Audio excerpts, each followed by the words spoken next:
अरे समधी के दीदी के गाल का भइले, पतल के नीचे ढका गइले, पतल के नीचे ढपा गइले, रसगुल्ला के भके कटा गइले।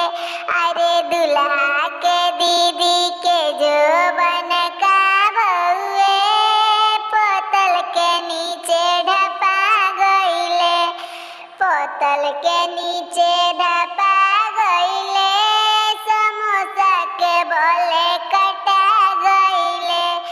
अरे समधी के दीदी के जोबन का भइले, पतल के नीचे ढपा गइले, पतल के नीचे ढपा गइले, पूरी के बोले कटा गइले, पानी के बोले घोटा गइले, पानी के बोले घोटा गइले।